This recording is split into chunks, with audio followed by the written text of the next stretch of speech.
Hello everyone, welcome back to my channel and now I am fine guys। मैं 3 दिनों से fever में थी, इसीलिए ना ही मैं बता पाई आप लोगों को और ना ही मैं कोई वीडियो रिकॉर्ड कर पाई। And thank you so much, आप लोग मुझे सपोर्ट करते हैं, मेरे लिए यही बहुत है। और सैक्रिफाइस ऑफ लव का नेक्स्ट पार्ट लेके आई हूँ। चलिए और बिना देर करे शुरू करते हैं आज का पार्ट। और आज का पार्ट बहुत फ़नी होने वाला है क्योंकि यहाँ पे आप लोगों को दो पागल इंसान को देखने को मिलेगा जिसे देखकर आप लोगों का पेट हंस हंस के फट जाएगा। तो चलिए शुरू करते हैं। पिछले पार्ट में हमने देखा था कि हमारे हंगुन जुन को चाहिए था एक मॉडल, क्योंकि जिस मॉडल को उसने ठीक किया था उसने मॉडलिंग करने के लिए मना कर दिया था। एंड ये वांगजी के लिए एक मतलब सर दर्द बन चुका था क्योंकि वो मॉडल ढूंढ रहा था और जितने भी मॉडल्स उसके पास आ रहे थे एज ए मॉडलिंग करने के लिए उन सबको वो रिजेक्ट कर रहा था क्योंकि उसे वो पसंद नहीं आ रहे थे। तब ही हमारे लैन टीचर ने सिर्फ कैजुअली यूँ ही बोल दिया था कि ऐसे मॉडल ढूंढ ही रहे हो तो तुम्हारे फियांसे को कहो ना एज ए मॉडल बनने के लिए। ये लैन टीचर ने सिर्फ मजाकी टोन पे कहा था, लेकिन ये हंगुन जुन ने सीरियस ले लिया था और उन्होंने कह भी दिया था कि हाँ एज ए मॉडल हंगुन जुन शाओशिया को चूज़ करेंगे। अब ये बॉम्ब जब हमारे विंग के ऊपर पड़ेगा तो उसका रिएक्शन क्या होने वाला है गाइस, बहुत फ़नी। तो यहाँ से हमें नेक्स्ट डे का दिखाया जाता है। नेक्स्ट डे सब लोग अपने ऑफिस में आ गए थे, अपने काम को फिर से कर रहे थे और हमारा विंग भी आ गया था ऑफिस पे और वो डिज़ाइन को कंप्लीट कर रहा था। उसका आधा काम तो ख़त्म हो गया है। अब वो मॉडल के अकॉर्डिंग ही ड्रेस को एकदम परफेक्टली बना रहा था। अब उसे नहीं पता क्योंकि हाँ उसे बताया गया कि जो मॉडल पहले फिक्स किया गया था वो मॉडल मना कर दिया था, तो उसे नहीं पता कि मॉडल के अकॉर्डिंग ये ड्रेस हुआ है या नहीं। लेकिन उसने डिज़ाइन बना भी लिया है। अब इसे सबमिट करने के लिए वो हंगुन जुन के पास जाना चाहता था इसे दिखाने के लिए कि हाँ ये ठीक है या नहीं। तो वो उस डिज़ाइन को लेकर हंगुन जुन के ऑफिस के सामने खड़ा होता है और बाहर जो सिक्योरिटी खड़ा हुआ था मतलब आ रहा था ऑफिस रूम से हंगुन जुन के, वो बाहर आके विंग को देखता है। विंग जो नर्वसली स्माइल करता है और कहता है क्या हंगुन जुन बिज़ी हैं। ये जो शुयंग कहता है हाँ सर थोड़ा बिज़ी हैं, पर क्या बात है, तुम्हें कोई काम है सर से। एंड विंग कहता है हाँ मुझे उनको ये डिज़ाइन दिखाना है, मुझे नहीं पता कि मॉडल के अकॉर्डिंग ये हुआ है या नहीं, इसी डाउट के लिए ही तो मैं सर से बात करना चाहती हूँ एंड इसीलिए ही मैं यहाँ आया हूँ। एंड शुयंग कहता है हाँ तुम एक काम करो, सर से परमिशन लेकर जाओ और मैं अभी जाता हूँ, मुझे एक काम दिया है सर ने। एंड ये कहकर शुयंग यहाँ से निकल जाता है और विंग उसे बुलाता ही रह जाता है और शुयंग जो हड़बड़ी में बाहर निकल गया था। और विंग एक गहरी सी ब्रेथ लेता है और दरवाजे पर नॉक करता है और दूसरी तरफ हमारा हंगुन जुन जो मतलब शाओशिया का जो नंबर है ना वो डायल कर रहा था और वो उसे कॉल करने वाला था, लेकिन तभी ही उसके दरवाजे पर नॉक सुनाई देता है और एक आवाज़ सुनाई देता है विंग जो कहता है मे आई कमिंग सर। एंड हमारा हंगुन जुन कहता है यस कमिंग और वो ना फ़ोन साइड पे रख देता है और जो विंग था वो अंदर आता है उस डिज़ाइन को लेकर, उस ड्रेस को लेकर और हंगुन जुन के सामने रखते हुए कहता है सर मैंने डिज़ाइन कंप्लीट तो कर लिया है, बट मुझे ये नहीं पता है कि ये मॉडल के अकॉर्डिंग हुआ है या नहीं। हंगुन जुन्ना इस ड्रेस को मतलब कुछ देर तक तो देखता है और अपने ख्याली दुनिया में चला जाता है जहाँ पे वो शाओशिया को इमेजिन कर रहा था वही ड्रेस से। तो वो वही दुनिया पर खोया हुआ था और हमारा विंग तो चुपचाप नीचे देख रहा था और सर का कुछ रिस्पॉन्स का वेट कर रहा था। लेकिन हमारा सर जो ख्याली दुनिया में खोया हुआ था वो कैसे रिस्पॉन्स करे, तो विंग कुछ देर वेट करने के बाद वो सर की तरफ देखता है और सर जो ख्याली दुनिया में था वो सर को बुलाता है और कहता है सर सर। 2 बार बुलाने के बाद हंगुन जुन होश में आए और कहा हाँ क्या बोला तुमने। तो विंग फिर से रिपीट करते हुए कहता है सर मैंने डिज़ाइन तो बना लिया है, लेकिन ये मॉडल के अकॉर्डिंग होगा या नहीं ये मुझे नहीं पता। अगर ये मॉडल के अकॉर्डिंग नहीं है क्या सर आप उस मॉडल को इस कंपनी पर ला सकते हैं। मैं उनके अकॉर्डिंग ही इस मॉडल को डिज़ाइन को फिर से बनाऊंगा अगर ज़रूरत पड़े तो। विंग ने ना खुद के पैरों में ही खुद कुल्हाड़ी मार लिया था। अब ये कुल्हाड़ी उसके ऊपर कितना भारी पड़ने वाला है उसे खुद भी नहीं पता। और हंगुन जुन ये सुनने के बाद विंग से कहता है, हाँ तुमने सही कहा, इससे तुम्हें ही फ़ायदा होगा, तो मैं उस मॉडल से बात करूँगा और तुम्हारे पास उस मॉडल को भेजूँगा, ठीक है। और ये कहकर वो फ़ोन उठाता है जिसमें उसने शाओशिया का नंबर डायल किया था, वो डायरेक्ट कॉल कर देता है। और दूसरी तरफ विंग ने नोट किया था और वो हंगजुन को वो कर डिज़ाइन को लेकर जा रहा था और तभी उसका फ़ोन बज उठा और हंगजुन उसकी तरफ देखने लगे। हंगजुन ना एक बार अपने फ़ोन की तरफ देख रहा था और एक बार विंग की तरफ देख रहा था और विंग जो मतलब फ्रोज़ हो गया था, मतलब उसे पता चल गया था कि ये किसने कॉल किया था। वो ना हड़बड़ी में अपना फ़ोन उठाता है और फ़ोन देखता है और जो डाउट उसने किया था वही हुआ, वो हंगजुन था और उसने अपना फ़ोन साइलेंट नहीं किया था इसीलिए उसका फ़ोन बज उठा। और हंगजुन जो मतलब विंग को देख रहा था और इस अपने फ़ोन को घूर रहा था, वो ना फ़ोन को मतलब अपने फ़ोन को ना काट देता है एंड विंग का भी फ़ोन कट गया। और हंगजुन उसे देख रहे थे और कह रहे थे क्या हुआ ये फ़ोन। और विंग कहता है, सर वो मेरा फ्रेंड है ना विनिंग, उसने कॉल किया है, आई एम सॉरी आपको डिस्टर्ब करने के लिए, मैं जाता हूँ यहाँ से। और ये कहकर ना वो सैंपल को लेकर बाहर निकल गया। और विंग का ये रिएक्शन हंगजुन को समझ में नहीं आया। वो ना मतलब कन्फ्यूजिंगली उससे पूछने ही वाला था कि ये तुम्हारा फ़ोन बज उठा, वो ना कन्फ्यूजिंगली मतलब बोलने ही वाला था, लेकिन विंग ने कहकर ना गायब हो गया। हंगजुन को कुछ समझ में आया ही नहीं, लेकिन फिर भी उसने इग्नोर किया और वो दोबारा शाओशिया को कॉल करने लगा। शाओशिया आई मीन विंग जो फ़ोन को साइलेंट कर चुका था और वो ना गहरी गहरी सांसें ले रहा था, उसका ना गले पर जैसे सांस अटक गया था जब फ़ोन आया था। वो अपने आप को शांत करता है, शांत करने के बाद वो फ़ोन को देखता है। वो कॉल को उठाने के लिए वॉशरूम चला जाता है। वॉशरूम जाने के बाद वो कॉल उठाने के बाद लड़कियों की तरह बात करते हुए कहता है, क्या हुआ, तुम मुझे अभी परेशान क्यों कर रहे हो। और हंगजुन कहता है, क्यों, तुम्हारा ऐसा कौन सा काम है जो मुझसे इम्पोर्टेंट है, भूल मत जाओ कि मैं तुम्हारा फियांसे हूँ। और विंग कहता है, हाँ हाँ हाँ मैं भूला नहीं हूँ कि तुम मेरे फियांसे हो, सो कॉल फियांसे। एंड हंगजुन कहता है, ओ रियली, मैं तुम्हारे लिए सो कॉल फियांसे हूँ। विंग कहता है, हाँ अब बताओ तुमने कॉल क्यों किया। और हंगजुन कहता है, अच्छा मुद्दे पर आते हैं, मैं तुमसे बात करना चाहता हूँ और चलो कहीं पे मीट करते हैं। ये सुनकर विंग कहता है, मैं अभी तुमसे मिल नहीं सकता, मैं अभी अपने वर्क में बिजी हूँ।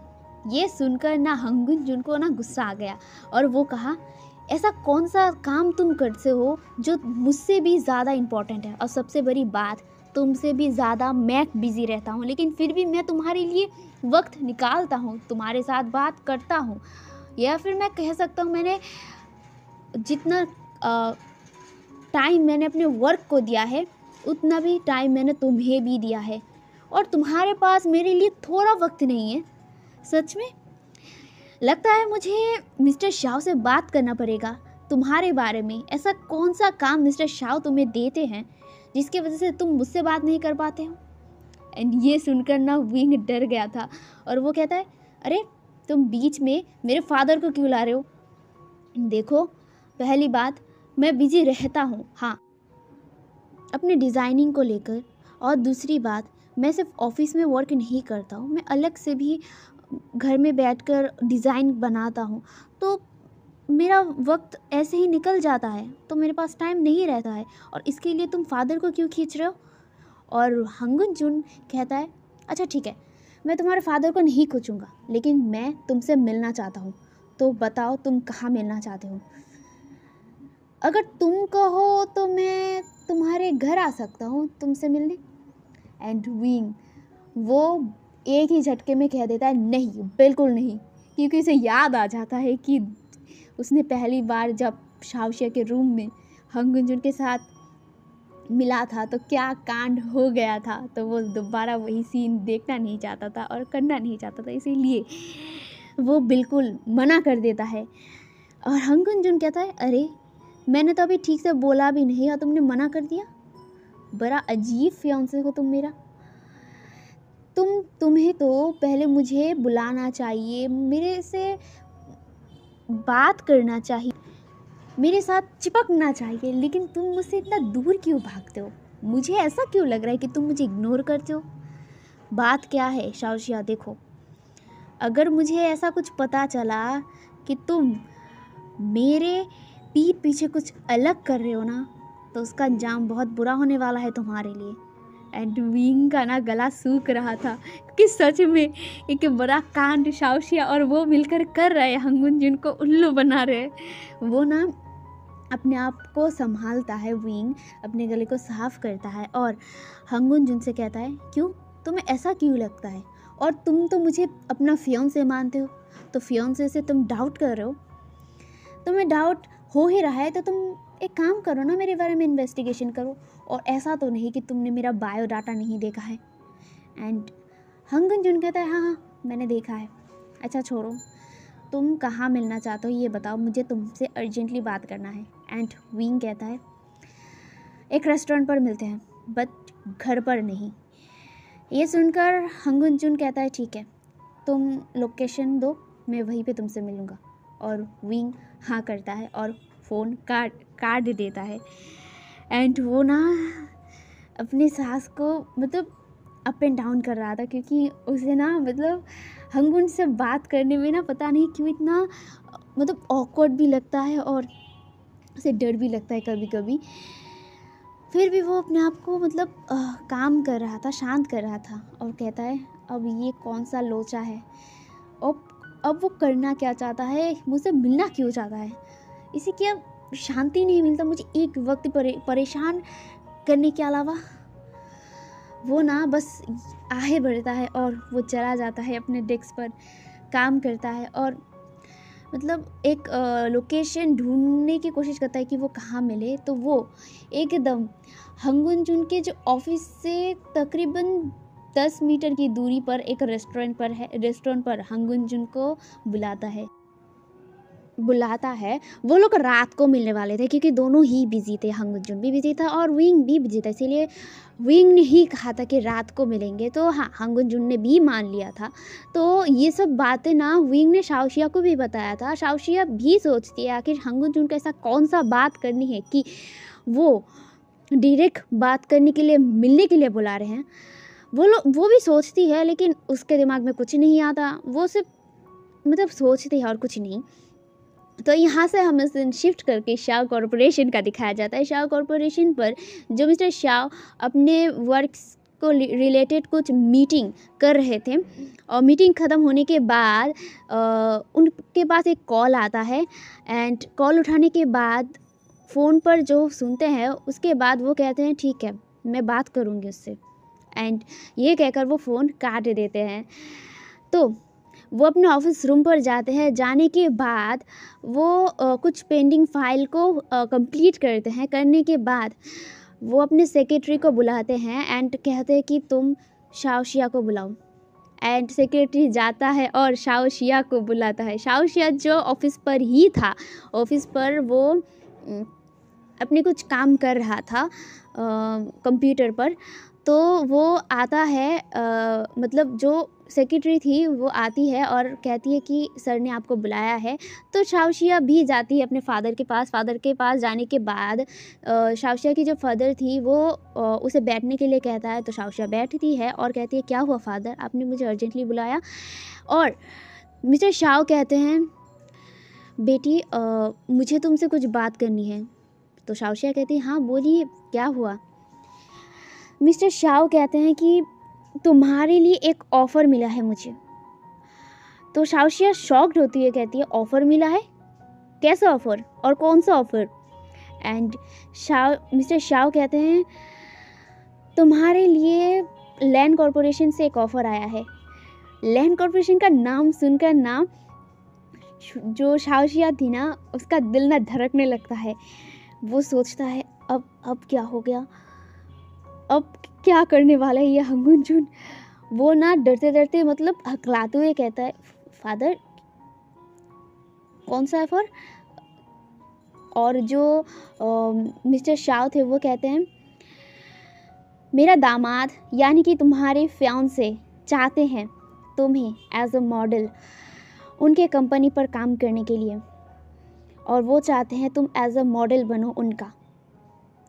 ये बात जब शाओशिया एनालाइज करती है, अपने दिमाग में घुमाने लगती है कि आखिर हंगुन जुन चाहता क्या है। उसकी आंखें इतनी बड़ी बड़ी, और वो अपने फादर को देख रही थी, और मिस्टर शाओ जो नॉर्मल ही बिहेव कर रही थी। बस वो अपनी बेटी को कहती है कि अब दामाद चाहते हैं तो मानना तो पड़ेगा, तो इसीलिए मैं चाहता हूँ कि तुम as a model land corporation जाओ और अपने वुड बी हस्बैंड को मदद करो, ठीक है। और यह कहकर ना वो कहती है अब तुम जा सकते हो। और शाओशिया वो चेयर से झट से उठ जाती है। वो अपने फादर से चिल्ला कर कहता है, फादर ये आप कैसे कर सकते हैं। आप मुझे वहाँ पे लैंड कॉर्पोरेशन पर मॉडल बनाकर, बिल्कुल नहीं, मैं नहीं मानने वाली, मैं मॉडल नहीं बनूंगा, बस मैं मॉडल नहीं बनूंगा। और मिस्टर शाओ चिल्ला कर कहते हैं, बिहेव योरसेल्फ। क्या तुम भूल गए हो बड़ों से कैसे बात करते हैं। मैं तुम्हारा फादर हूँ और मैं जो कहूँगा तुम वही करोगे। एंड ये कहकर ना वो चुप हो जाते हैं, और शाओशिया ना बच्चों की तरह उछलता है, चिल्लाता है और कहता है, नहीं मैं नहीं जाने वाला, मतलब नहीं जाने वाला। आप अभी के अभी लेंस को बोल दीजिए कि मैं मॉडल नहीं बनने वाला। एंड मिस्टर शाओ कहते हैं कि मैं ऐसा नहीं करूँगा। तुम जाओगे और एज अ मॉडल बनोगे, और तुम अपने हस्बैंड की मदद नहीं कर सकते तो कौन सा वाइफ हो तुम। देखो मुझे गुस्सा मत दिलाओ, तुम्हें पता है अगर मैं गुस्सा होगी तो तुम्हारा क्या हालत होगा। एंड शाओशिया वो चुप हो जाती है। वो ना अपने आप को संभालने की कोशिश करती है, उसे ना बहुत ज़्यादा गुस्सा आ रहा था। वो ना बस गुस्से में एक चीज़ करता है, उस जो मिस्टर शाओ की जो डेस्क है ना, डेस्क में जो ग्लास था ना, वो उसे उठाता है और फेंक मारता है। वो ग्लास टूट गया था। एंड मिस्टर शाओ जो अपने बेटी को देखती है, वो चिल्ला कर कहती है, शिया मेरी एक बात सुन लो, तुम्हारी शादी हंगुन जुन से ही होगी, और दूसरी बात, तुम एज अ मॉडल जाओगे वहाँ पे, वरना तुम्हारी हालत तुम्हें पता है क्या होगा। मैं तुम्हें बाहर नहीं निकलने दूंगा, तुम्हारे सारे जो अकाउंट्स है सब ब्लॉक कर दूंगा, और तुम्हें एक जेल में कैद करके रख दूंगा। तुम्हें पता है मैं ये सब कर सकता हूँ। एंड शाओशिया सब चिल्लाती है और बोलती है, फादर आप ऐसा कैसे कर सकते हैं मेरे साथ। वो चिल्लाते ही रह जाती है, और मिस्टर शाओ अपने सिक्योरिटी को बुलाते हैं एंड कुछ गार्ड्स को बुलाते हैं, और शाओशिया को अपने रूम से बाहर निकाल देते हैं। एंड शाओशिया जो सिर्फ अपने पैर को पटकती है और अपने फादर को चिल्ला कर कहती है, ये ठीक नहीं किया है। एंड सारे जो कंपनी के लोग थे वो सिर्फ देख रहे थे शाओशिया की जो हालत है वो। शाओशिया कुछ देर तक चिल्लाता है, अपने सारे भड़ास को निकालने की कोशिश करता है, एंड वो खुद ही थक कर चुप हो जाता है। एंड वो ना चुपचाप कंपनी से निकल जाता है। एंड वो अब समझ पाई थी कि आखिर हंगुन जुन क्यों विंग को बुला रहा है एज अ शाओशिया। वो ना विंग को कॉल करती है। विंग जो अपना काम कर रहा था, मतलब लंच का वक्त ख़त्म हो चुका था, तो वो मतलब काम कर रहा था। एंड शाओशिया जो विंग को कॉल करती है और कहती है, विंग तुम क्या कर रहे हो। एंड जो विंग था वो कहता है, मैं थोड़ा सा वर्क में बिज़ी हूँ, हाँ तुम बताओ तुम्हें कुछ कहना है। एंड शाओशिया कहती है कि मुझे तुमसे बात करना है। एंड विंग कहता है, हाँ बोलो, तो फ़ोन में ही तो हो, बात करो ऐसे ही। एंड शाओशिया कहती है, कुछ अर्जेंट बात करना है। तो विंग कहता है, अच्छा ठीक है, मैं काम ख़त्म करने के बाद मिलूँगा ना वैसे भी, और तुम मुझे रेडी करोगे एज अ शाओशिया, मुझे जाना पड़ेगा उसके पास। शाओशिया कहता है हाँ जाना तो पड़ेगा तुम्हें। एंड विंग कहता है क्या कहा तुमने? शाओशिया कहती कुछ नहीं। अच्छा ठीक है मैं भी रखता हूँ, मुझे थोड़ा सा काम है। और ये कहकर ना शाओशिया फ़ोन काट देती है। वो ना बता ही नहीं पाई कि आखिर कौन सा कांड हुआ है। वो सोच रही थी कि आखिर विंग के गुस्से से वो कैसे बाहर निकलेगा। वो डर रहा था विंग के सामने जाने से, लेकिन फिर भी उसे जाना तो पड़ेगा। तो यहाँ से हमें सीन शिफ्ट करके शाम का दिखाया जाता है। शाम हो गई थी एंड सब लोग धीरे धीरे काम ख़त्म करके जा रहे थे, क्योंकि आज ज़्यादा जल्दी ही हंगुन ने छुट्टी दे दिया था, क्योंकि बहुत लोग थक गए थे काम करते करते। तो आज हंगुन ने ब्रेक दिया था सबको। तो वो सब लोग जा रहे थे एंड विंग भी ग्लैड था, क्योंकि वो भी काम करके थक चुका था। तो वो भी काम ख़त्म करने के बाद शाम को निकल जाता है कंपनी से। एंड शाओशिया जो बेचैन होकर ना अपने जो रूम है, मतलब शाओशिया का जो अपार्टमेंट है जहाँ पे विंग रहता है, वो वहीं पे ही थी। वो यहाँ से इधर से उधर जा रही थी एंड सोच रही थी कि वो विंग से कैसे ये सब बोले। एंड विंग जो कुछ देर बाद पहुँच जाता है अपार्टमेंट पर। वो आने के बाद वो शाओशिया को देखती है। शाओशिया जो इधर से उधर जा रही थी ना, तो विंग को देखा ना, वो कहती, विंग को पकड़ते हैं और कहती है क्या हुआ, तुम आगे, हंगुन ने कुछ कहा तुम्हें? एंड विंग शॉक्ड होते हुए कहता है हंगुन मुझे क्या कहेगा, वो तो शाओशिया से बात करना चाहता है ना। हाँ हाँ वो तो शाओशिया से मिलना चाहती है। विंग ना नोटिस करता है कि शाओशिया कुछ सोच रही है। उसके चेहरे पर पैनिकनेस साफ दिखाई दे रहा था विंग को। विंग शाओशिया से पूछता है शिया क्या हुआ है, तुम इतना पैनिक क्यों कर रहे हो, और तुम्हारा चेहरा इतना उतरा हुआ क्यों है? एंड शाओशिया विंग की तरफ देखता है और सिर्फ इतना कहता है विंग मुझे तुम्हें एक प्रॉमिस करोगे? विंग कन्फ्यूजिंगली कहता है कौन सा प्रॉमिस? शाओशिया कहती है प्लीज़, मैं जो बताने वाली हूँ वो सुनकर तुम चिल्लाओगे नहीं मेरे ऊपर। विंग कहता है ऐसा कौन सा बात तुम कहने वाली हो जिसकी वजह से मैं तुम्हें चिल्लाऊंगा, तुम्हारे ऊपर चिल्लाऊंगा? शाओशिया कहती है कुछ ऐसा ही समझो, बस प्लीज़ मुझे प्रॉमिस करो। तो विंग कहता है ठीक है, और वो प्रॉमिस करता है। एंड शाओशिया ना एक गहरी सी सांस लेता है, अपने आंखों को टाइटली बंद करता है और नीचे बैठ जाता है। विंग खड़ा हुआ था और शाओशिया नीचे बैठ गया, और शाओशिया ना विंग के पैर को पकड़ता है और सिर्फ इतना ही कहता है तुम्हें मॉडल बनना होगा मेरे लिए। एंड दूसरी तरफ विंग वो कहता है अरे शाओशिया तुम ये क्या कर रहे हो, मेरा पैर छोड़ो, तुम मेरे पैर को क्यों पकड़ रहे हो, नीचे उठो, तुम उठो।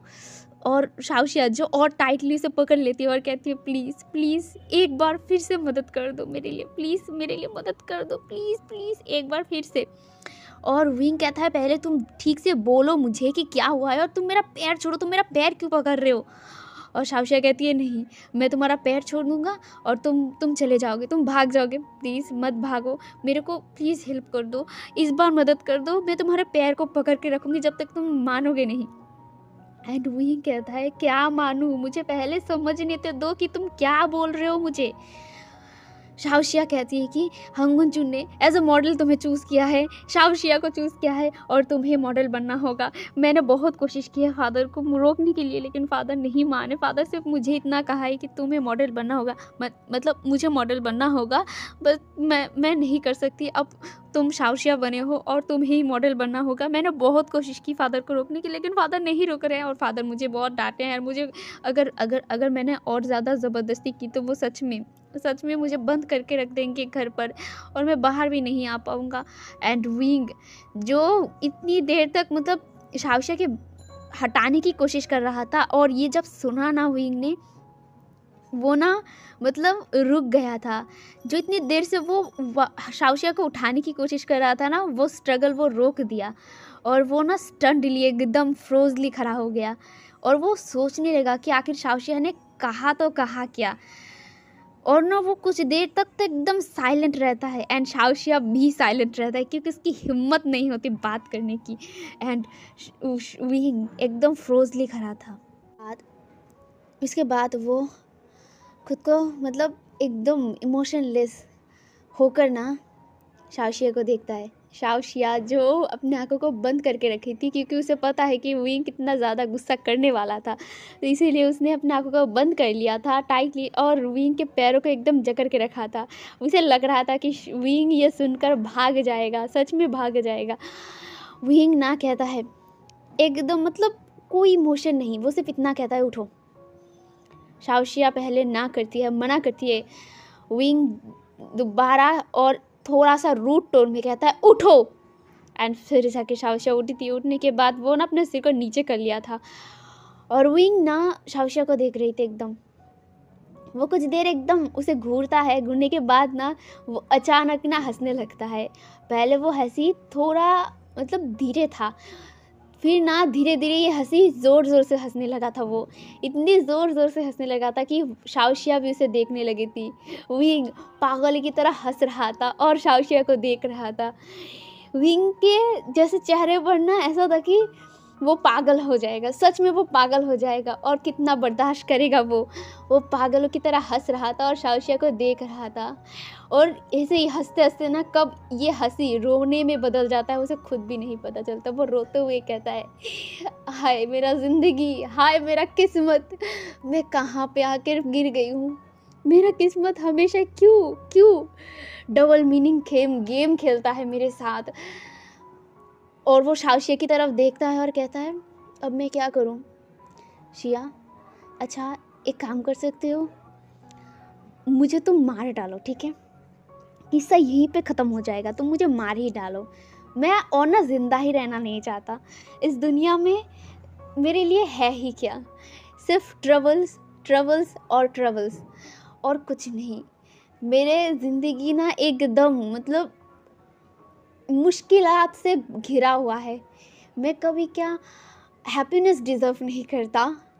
क्यों मेरे साथ ही ऐसा क्यों होता है? वो ना अपने बालों को पकड़ लेता है, वो चिल्ला रहा था और वो कहता है मैं पागल हो जाऊंगा। वो ना फिर से हंसने लगता है पागल की तरह और शाओशिया का जो कंधा है ना, दोनों कंधा पकड़ता है और कहता है मैं पागल हो जाऊंगा शिया, मैं पागल हो जाऊंगा, मैं सच में पागल हो जाऊंगा, मैं पागल हो गई हूँ, मैं सच में पागल ही हूँ। एंड शाओशिया विंग को कंट्रोल करने की कोशिश कर रहा था, विंग को संभालने की कोशिश कर रहा था और कह रहा था कि खुद को संभालो विंग, खुद को संभालो। और विंग चिल्ला कर कहता है संभालूं मैं खुद को, और कितना संभालूं मैं खुद को, मैं इतने दिनों से तो खुद को संभाल कर ही रख रहा था, लेकिन मेरे लाइफ तो मुझे संभालने का मौका दे ही नहीं रहा है, मुझे तो पागल बना रहा है। मैं पागल हो चुका हूँ शिया, मैं पागल हो चुका हूँ। और वो ना अपने बालों को खींच रहा था और ना वो ना बेड के ऊपर उठ गया था और वो सिर्फ खड़ा होकर बोला था कि मैं पागल हो जाऊंगा, मैं सच में पागल हो जाऊंगा, मैं सच में पागल हो जाऊंगा। और वो ना कहता है बियर कहाँ है, मुझे अभी के अभी खाना है। एंड शाओशिया के घर पे ना बियर रहता ही है, फ्रिज पर रहता है, तो वो ना जल्दी से जाता है और बहुत सारे बियर के बोतल लेके आता है और वो बेड पर बैठ जाता है इसको लेकर। और शाओशिया वो खड़ा होकर देख रही थी ये सब और वो रोकने की कोशिश करते हुए कहता है विंग ये क्या कर रहे हो तुम, ये अभी तुम्हें जाना होगा ना हंगजुन के पास। वो विंग चिल्ला कर कहता है नहीं जाना है मुझे वहाँ पे, मुझे पता चल गया है कि क्यों मुझे बुला रहा है ये हंगजुन, मुझे पता चल गया है, मैं नहीं जाना चाहती और मैं नहीं जाऊँगा। और ये कहकर ना वो बियर का बोतल खोलता है और गटकने लगता है, एक पे एक पैक मारने लगता है और वो ना मतलब इतने सारे बोतल वो खाली करने लगता है। एंड जो शाओशिया थी वो भी थक चुकी थी कि सच में यार ये बहुत ज़्यादा प्रॉब्लम की बात हो गई है इन दोनों के लिए। वो भी ना बियर का बोतल उठाती है और वो खाने लगती है। वो लोग ना अपने दुख को ना सब बांटने लगते हैं। विंग रोता है, हंसता है और अपने बालों को खींचता है और बियर एक से एक खाने लगता है। और शाओशिया भी ना रोकती नहीं है खुद को, वो भी ना खाने लगती है एकदम पागल की तरह। वो भी बियर खाने लगती है। अपने फादर के बारे में सोचकर उसे और भी ज़्यादा गुस्सा भी आ रहा था, रोना भी आ रहा था और उसे लग रहा वो हेल्पलेस हो गया था, खुद को वो हेल्पलेस फील कर रहा था। और वो ना बियर की बोतल एक से एक गटक रही थी। एंड दोनों ने ही ना जितने भी बियर्स के बोतल घर में थे, टोटल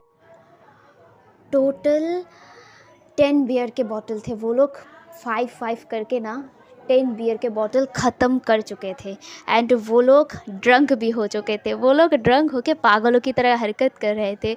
वो लोग एक दूसरे के बालों को खींच रहे थे और फिर हंस रहे थे, फिर रो रहे थे। और वो लोग मतलब जो हंगुन जुन है ना, उन्हें गालियाँ दे रहे थे। विंग तो हंगुन जुन को मतलब जो चाहे वही बोल रहा था। वो बोल रहा था कि वो बास्टर्ड, वो शेमलेस, वो खुद को समझता क्या है। हाँ रुको, मैं अभी उसे कॉल करके उसे मैं सबक सिखाता हूँ। हाँ अभी मैं उसे सिखाता हूँ। ये कहकर ना विंग अपना फ़ोन निकालता है और कॉन्टेक्ट लिस्ट को देखने लगता है और हंगुन जुन का नंबर ढूंढने लगता है। लेकिन वो जैसे नशे के हालत में था, वो अपने आंखों से ठीक से देख भी नहीं पा रहा था। वो ना सब कुछ दो देख पा रहा था। और शाओशिया वो भी कहते हैं कि हाँ उसे कॉल करो, आज मैं भी उसे बहुत सुनाने वाला हूँ, मैं उसे आज सबक सिखा कर ही रहूँगा। और वो भी ना हंसने लगती है। और विंग ना ढूंढने की कोशिश करता है हंगुन जुन का नंबर, बट उसे मिलता ही नहीं। वो ना शिया को कहती है कि शिया देखो ना, मुझे ना उसका नंबर नहीं मिल रहा है। और शिया कहती है लो मेरे पास दो। वो उसे लेता है और लेने के बाद वो भी ढूंढने लगती है। उसे भी सब कुछ दो दिखाई दे रहा था। विंग भी उसे दो दिखाई दे रहा था और फ़ोन भी उसे दो दिखाई दे रहा था। तो वो ना मतलब ढूंढने लगता है कि हंगुन जुन नाम पर कोई है, कोई फ़ोन लिस्ट पर है या फिर नहीं, बट उसे मिलता ही नहीं। तो वो विंग से कहता है कि विंग यहाँ पे तो हंगुन जुन बोलकर कोई नाम है ही नहीं। विंग कहता है अरे तुम हंगुन जुन को क्यों ढूंढ रहे हो, मैंने उनका नंबर हंगुन जुन से नहीं सेव किया है। तो शाओशिया कहती है तो फिर तुमने किस नाम से सेव किया है। तो विंग कहता है शेमलेस बास्टर्ड। मतलब विंग ना हंगुन जुन का नंबर शेमलेस बास्टर्ड नाम से सेव किया था। और ये जब शाओशिया ने सुना ना, वो हंसने लगती है और कहती है सही कहा तुमने, ये एक नंबर का शेमलेस बास्टर्ड है। और ये कहकर ना वो नंबर ढूंढने लगती है और फाइनली जाके उससे मिल जाता है। और वो नंबर को मतलब कॉल लगा देता है। कॉल लगाने के बाद विंग को देता है और कहता है ये लो मैंने कॉल लगा दिया। एंड विंग ना अपने कानों पे मतलब जैसे तैसे करके लगाता है और बहुत देर तक रिंग होने के बाद ना कॉल उठ जाता है। और दूसरी तरफ हमारा हंगुन जुन जो मतलब अपने ऑफिस में ही था, ऑफिस का काम ख़त्म करने के बाद अभी वो उठकर कंपनी से नीचे जा रहा था रेस्टोरेंट पर जाने के लिए। जो रेस्टोरेंट का नाम भेजा था विंग ने, वही जाने वाला था। तो वो ना जाने ही लगा था नीचे, तभी उसे कॉल आता है एंड वो ना रिसीव करता है और कहता है हेलो। लेकिन बाहर से दूसरे तरफ से मतलब विंग के ना गालियों के बरसात होने लगता है। हे शेमलेस बास्टर्ड, तुम खुद को समझते क्या हो। हाँ तुम बड़े आदमी हो, तुम अमीरों लोगों का सिर्फ एक ही काम है, लोगों को परेशान करना, लोगों के ऊपर सिर्फ अपना रौब झाड़ना। You characterless, you shameless, you bastard, तुम्हारी हिम्मत कैसे हुई हाँ मुझे परेशान करने की। दोबारा से अगर तुम मुझे परेशान करोगी तुम्हारी शेमलेस हरकतों से, तो मैं तुम्हें मार डालूँगा, मैं तुम्हें काट डालूँगा। और वो कह रहा था कि तुम्हें पता है तुम कितना शेमलेस हो, तुम तो कैरेक्टरलेस हो, तुम्हारे चेहरा अगली है, तुम खरूस हो, तुम अकरू हो, तुम्हें तो मैं अगर सामने पाऊँ ना तुम्हें मैं मार डालूँगा, तुम्हारा गला दबाने का मन करता है मुझे। तुम्हें पता है तुम कितना गंदे हो, तुम्हें मैं अगर कभी पाऊँ ना सामने तो तुम्हें मैं एक्सीडेंट करवा के मरवा दूँगा, मैं तुम्हें गुंडों से पिटवाऊँगा, या फिर मैं तुम्हें क्या करूँ, खुद आके मारूंगा, मैं सच में तुम्हें खुद आके मारूंगा। और भी यही सब बके जा रहा था नशे में आके। और दूसरी तरफ हंगुन जुन तो शॉकिंगली ये सब सुन रहे थे। वो अपने कानों पर विश्वास नहीं कर पा रहा था, आखिर ये कौन सा बंदा है जो उसे इतने सारे गालियाँ दे रहे हैं। एंड विंग तो यही सब बके जा रहा था और शाओशिया वो हंस रहा था और ये आवाज़ भी ना फ़ोन पर आ रहा था और हंगुन जुन एकदम फ्रोज स्पीचलेस बस फ़ोन की आवाज़ों को सुन रहा था और उसके कानों में सब इतने सारे गालियाँ उसके लिए आ रहे।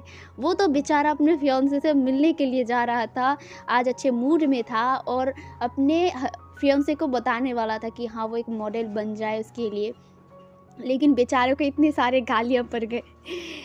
तो गाइज आज का पार्ट यही तक।